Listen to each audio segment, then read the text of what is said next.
जालना जिल्ह्यातील अंबड तालुका खरेदी विक्री संघाची निवडणूक सध्या चांगलीच रंगली असून सर्वच प्रमुख राजकीय पक्षांनी यामध्ये उडी घेतली आहे।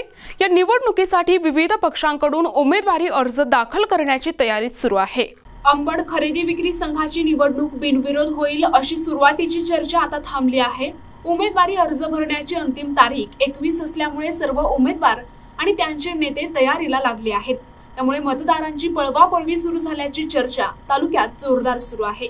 माजी मंत्री राजेश टोपे यांच्यासाठी ही निवडणूक अत्यंत महत्त्वाची आहे, कारण गेल्या 25 वर्षांपासून या संघावर त्यांचे निर्विवाद वर्चस्व राहिले आहे।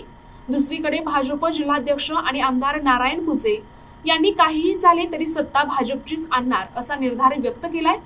भाजपकडे 43 मते असल्याचा दावा केला जात आहे, तर माजी मंत्री राजेश टोपे यांच्याकडे 47 मते असल्याचे त्यांच्या कार्यकर्त्यांकडून सांगण्यात येत आहे।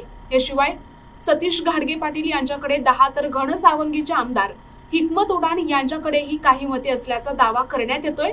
ही निवडणूक सर्वच नेत्यांसाठी प्रतिष्ठेची बनली आहे, त्यामुळे कोण बाजी मारणार आणि संघावर कुणाचे वर्चस्व प्रस्थापित होणार याकडे संपूर्ण तालुक्याचे लक्ष लागून राहिले आहे। प्रतिनिधी अशोक खरात, NTV न्यूज मराठी, अंबड, जालना।